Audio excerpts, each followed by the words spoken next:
Friends, मैं सुकल पटेल बोल रहा हूँ। आज हम देखेंगे यूनिट मैट्रिक्स और आइडेंटिटी मैट्रिक्स। देखो, यूनिट मैट्रिक्स और आइडेंटिटी मैट्रिक्स दोनों एक ही है। एग्जाम में कभी भी ऐसा आ सकता है कि यूनिट मैट्रिक्स लिखो या आइडेंटिटी मैट्रिक्स, तो दोनों एक ही समझना है। अब देखो, यूनिट मैट्रिक्स और आइडेंटिटी मैट्रिक्स का एक बेसिक मैं आपको एग्जाम्पल दे रहा हूँ। आप बोलोगे कि सर कोई बेसिक हाँ है मेरे पास। देखो, मैं सपोज कोई भी एक नंबर, हम नॉर्मली हम जो बचपन में अगर जो हम छोटे स्टैंडर्ड में देखते थे कि भाई कोई भी नंबर हो उसको 1 से मल्टीप्लाई करो ना सर तो सेम नंबर मिलता है। सपोज़ मैं बोलूँ कि 3 × 1 तो 3 मिलेगा क्योंकि 1 से मल्टीप्लाई किया। 5 × 1 = 5 मिलेगा। तो 1 is a identity number of multiplication. तो 1 क्या आइडेंटिटी, मैं 7 × 1 करूँ तो क्या मिलेगा, 7 ही मिलेगा क्योंकि 1 वो क्या आइडेंटिटी नंबर है। तो ये आइडेंटिटी नंबर फॉर किसके लिए, प्लस के लिए, सॉरी मल्टीप्लिकेशन के लिए।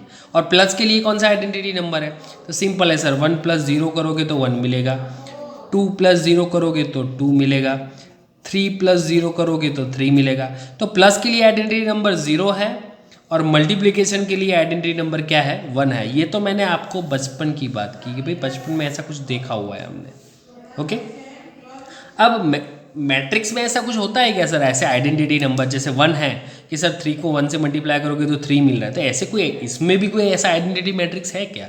यस है, और इसको ही हम बोलते हैं आइडेंटिटी मैट्रिक्स और यूनिट मैट्रिक्स। अब आप बोलोगे कि सर वो कैसा होता है, तो देखो ये इसके अंदर क्या होता है, ये ऑलवेज स्क्वायर मैट्रिक्स के फॉर्म में होता है। स्क्वायर मैट्रिक्स का मीनिंग होता है रो एंड कॉलम्स कैसी होती है, ऑलवेज इक्वल होती है। सेकंड थिंग, इक्वल मीन्स 3 रो और 3 column like that. Okay, square matrix होता है। अब दूसरी बात क्या है कि यहाँ पे जो सारे एलिमेंट्स हैं, ये सारे एलिमेंट्स, ये सारे 1 रहेंगे, इसका ऊपर के भी सारे एलिमेंट 0, इसके नीचे के भी सारे एलिमेंट 0, और बीच वाले जो एलिमेंट्स होते हैं उसको हम क्या बोलते हैं, वो ऑलवेज 1 रहता है। वो ऑलवेज क्या रहता है, 1। ये साइड ऐसा होता है, टेढ़ा होता है ना, इसको प्राइमरी डायगोनल बोलते हैं। क्या बोलते हैं, प्राइमरी या प्रिंसिपल, दोनों में से कुछ भी बोल सकते हैं। ये जो सारे एलिमेंट है ना, 1 2 3, ये तीनों को हम क्या बोलेंगे, प्रिंसिपल डायगोनल। क्या बोलेंगे, प्रिंसिपल डायगोनल। ओके, वो 1 होना चाहिए, उसके अलावा जितने भी सारे एलिमेंट वो 0 होने चाहिए। तो हम इसको बोलते हैं 3/3। अब इसको शॉर्ट फॉर्म में अगर हमको समझाना हो तो उसको I3 भी बोलते हैं। क्या बोलते हैं, I3। ओके, अब उसके बाद हम बात कर रहे हैं दूसरे मैट्रिक्स की। बस सर स्क्वायर मैट्रिक्स में होना चाहिए तो फिक्स हो गया, तो 3/3 होगा या 2/2 होगा, और कुछ नहीं हो सकता है। तो 2/2 के अंदर कैसा है, तो 2/2 के अंदर वापस प्रिंसिपल डायगोनल क्या होगा, कंपलसरी 1 होगा, उसके अलावा जितने भी एलिमेंट, तो ये 2 ही बचेंगे ना, वो दोनों 0 होने चाहिए। तो प्रिंसिपल डायगोनल 1 होना चाहिए। आपको समझ में आ गया होगा। अब आप बोलोगे कि सर 4/4 का बनाना हो तो सिंपल 4/4 का भी बना सकते हो आप। तो 1 2 3 4 ये सारे 1 होने चाहिए, उसके बाद सारे 0।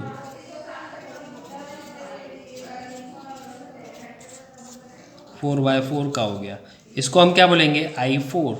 यहाँ पे 2 मीन्स 2/2 इसलिए I2, 3/3 इसलिए I3, और इसको I4, बस और कुछ नहीं है। ओके, तो इसको हम बोलते हैं आइडेंटिटी मैट्रिक्स। अब आप ये बोलोगे कि सर ये आइडेंटिटी मैट्रिक्स को कोई भी मैट्रिक्स के साथ मल्टीप्लिकेशन करेंगे तो सेम मैट्रिक्स मिलेगा, यस सेम मैट्रिक्स मिलेगा। ऐसा नहीं, जो भी मैट्रिक्स, सपोज मैं ऐसा बोलूँ कि मैं ऐसा कोई एक मैट्रिक्स है, यहाँ जगह नहीं है यार, चलो मैं यहाँ पे लिख देता हूँ। सपोज एक मैट्रिक्स है 1 2 3 4 5 6 7 8 9, ये मैट्रिक्स बी है। अब मैं ए और बी का मल्टीप्लिकेशन करूँगा ना, अब वो आएगा, मैं बाद में आपको बता रहा हूँ, उसके नेक्स्ट 1-2 लेक्चर के बाद मैं बताऊँगा मैट्रिक्स मल्टीप्लिकेशन। अब अगर आप ये दोनों को मल्टीप्लाई करोगे ना तो आपको आंसर यही मिलेगा। क्यों ये मिलेगा सर, ये तो आइडेंटिटी मैट्रिक्स है। आया समझ में, और कैसे लिखना है वो भी आपको बता दिया। चलो डेफिनेशन पढ़ लेते हैं। A square matrix in which all diagonal elements are 1, all diagonal कैसे हैं, 1 होने चाहिए, and all other elements are 0, और दूसरे कैसे होने चाहिए, 0 होने चाहिए, एज अ यूनिट मैट्रिक्स और एन आइडेंटिटी मैट्रिक्स, दोनों में से कोई भी बोल सकते हो। तो आपको समझ में आ गया होगा। चलो अब देख लेते हैं डायगोनल मैट्रिक्स। देखो डायगोनल आ गया ना, मैं बोलता था डायगोनल क्या होता है, एक्चुअली डायगोनल किसको बोलते हैं। सपोज मैं बोलूँ मैंने ये एक रेक्टेंगल बना दिया, मीन्स लंबचौरस बना भी दी दो। अब इसके अंदर क्या है कि मैं यहाँ पे टेढ़ी लाइन ड्रॉ करता हूँ, उसको डायगोनल बोलते हैं, इसको डायगोनल बोलते हैं।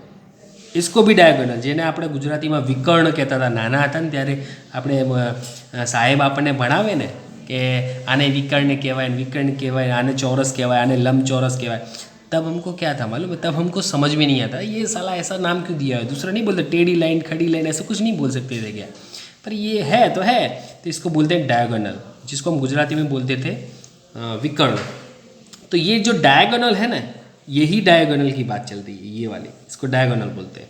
सेम सिचुएशन मैट्रिक्स में दो तरह के होते हैं, देखो मैं आपको बताऊं, दो डायगोनल होते हैं, तो ये इसमें ही बता दूं ना, एक तो ये वाला डायगोनल है, इसको प्राइमरी डायगोनल बोलते हैं, और एक ये वाला डायगोनल है, इसको सेकेंडरी डायगोनल बोलते हैं। तो ये वाला प्राइमरी और ये वाला सेकेंडरी, ओके।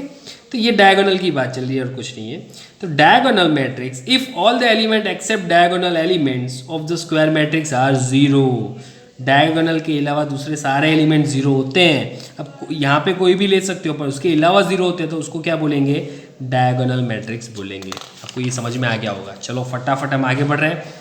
स्केलर मैट्रिक्स, तो स्केलर मैट्रिक्स के अंदर क्या है, तो ये जो डायगोनल, ये जो प्राइमरी डायगोनल है ना, वो सारे इक्वल होंगे, उसके अलावा जो भी होंगे वो सारे जीरो होंगे। तो देखो ये लिखा हुआ है, diagonal matrix in which all the diagonal elements are equal. ये डायगोनल एलिमेंट्स कैसे होंगे, इक्वल होंगे, उसके अलावा क्या होगा, जीरोज होगा, तो उसको स्केलर मैट्रिक्स बोलते हैं। यहाँ पे क्या है, अपर ट्रायंगुलर मैट्रिक्स।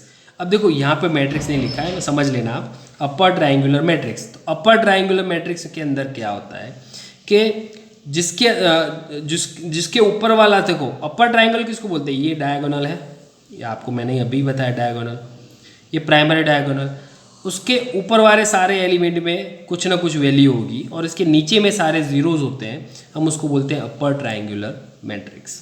देख लो बरोबर। Lower triangular matrix, lower triangular matrix क्या बोलेंगे कि सर इसके नीचे जो नीचे के सारे एलिमेंट है, इसके नीचे के, तो मीन्स ये सारे भरे हुए होने चाहिए और ऊपर वाले जीरो होने चाहिए, जिसको लोअर ट्रायंगुलर। इन शॉर्ट आपको ये दोनों को याद रखना है ना, अपर मीन्स ऊपर भरा हुआ, लोअर मीन्स नीचे वाला भरा हुआ, दूसरे सब ऊपर वाले जीरो, यहाँ पे ऊपर वाले, यहाँ पे नीचे वाले जीरो। तो ये अपर और लोअर आपको समझ में, याद रखने में कुछ नहीं है। अपर मीन्स ऊपर वाला, लोअर मीन्स नीचे वाला, ये सब भरे हुए होने चाहिए। और यहाँ पे एलिमेंट्स तो कुछ भी लिख सकते हो, ऐसा कुछ नहीं है। और कोई बोले मुझे कि सर आप अपर डायगोनल बनाओ, तो मैं बना रहा हूँ, लो फटाफट बन जाएगा। नीचे सिर्फ जीरो होने चाहिए, मैंने लिख दिया नीचे जीरो। यहाँ पे 4 3 2 9 6 10 कुछ भी लिख दो ना, तो ये क्या है, तो ये हमारा एक अपर ट्रायंगुलर मैट्रिक्स है। ओके, पढ़ लेते हैं। Square matrix is said to be a upper triangular if each element below the principal diagonal, मैंने बोला था प्रिंसिपल डायगोनल इज जीरो, इसके नीचे वाले सारे जीरो हो तो हम उसको अपर डायगोनल। लोअर में क्या होगा, ये जो प्रिंसिपल डायगोनल का ऊपर के जो एलिमेंट्स होंगे वो सारे जीरो होने चाहिए। A square matrix is said to be a lower triangular matrix if each element lower the principal diagonal is zero. Simple, आपको समझ में आ गया होगा। तो इन शॉर्ट आपको यहाँ पे मैं बताने जा रहा हूँ कि जो अपर एंड लोअर है, आपको यहाँ पे समझ में आ गया होगा। यहाँ पे कोई गलती तो नहीं की है ना, matrix A to be upper lower triangular if each element lower the principal diagonal, lower नहीं अपर आएगा ना, यहाँ पे अपर आएगा, देख लेते हैं। यहाँ पे अपर है ना जीरो, तो यहाँ पे अपर आएगा ना, कई बार गलती हो जाती है। ओके, तो ये आपको समझ में आ गया होगा। तो thank you for watching this video. अगर आपको ये वीडियो पसंद आए तो लाइक, सब्सक्राइब एंड शेयर करें।